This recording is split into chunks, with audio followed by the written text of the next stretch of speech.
Rumunija, Transilvanijos regionas. Pasakose čia dažniausiai sutinkamos Drakulos, tačiau pirmą balandžio savaitę Rumunijos kalnuose karaliauja keturračių sportas. Hande Wolf. Vienos sunkiausių keturračių varžybų senajame žemyne jau 11 kartą kviečia ekstremalaus sporto entuziastus.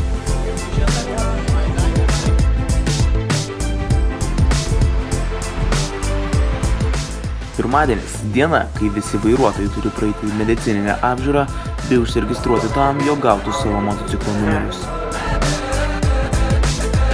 ATV Funny Racing Team motociklai gauna savo varžybų numerius. Tiesa, šiandien jų neprireiks. Pirmadienį kalnus kyla tik aukščiausios Extreme klasės motociklai.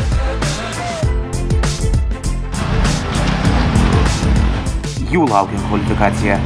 Jei nepavyks trasos įveikti per nustatytą laiko limitą, teks varžytis žemesnėje klasėje.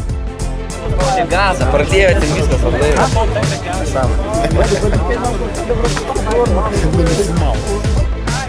Kasmet tik apie pusę startavusių keturračių pasiekė finišą. Yes, he's so hard. Hard? Yeah, that's funny. I like it. Good? Very hard, very hard. Very hard. Hard, super hard. Bye bye.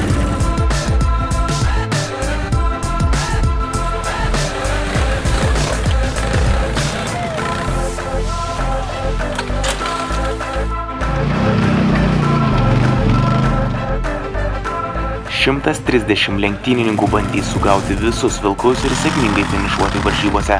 Tarp jų ir 6 lietuviai.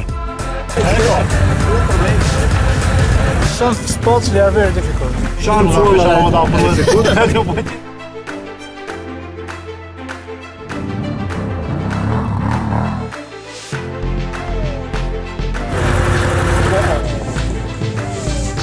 Great!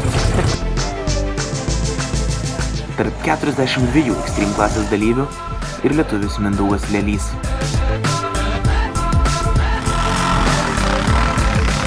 Mindaugas įveikė kvalifikaciją ir rytoj varžybas tęs aukščiausioje klasėje. Pirmadienį vakare bivake dar vyksta paskutiniai motociklų patobulinimai. Padarėm paskutinį testą prieš rytojaus jau rimtą startą. Ačiū mechanikams, tikrai jaučiu skirtumą. Viskas super.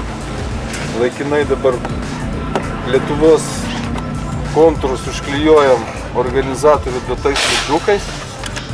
Ir galime sakyti, kad varžybom jau pasiruošę. Testai baigti. Patekėjus saulei Rumunijoje prasidės tikroji vilkų medžioklė.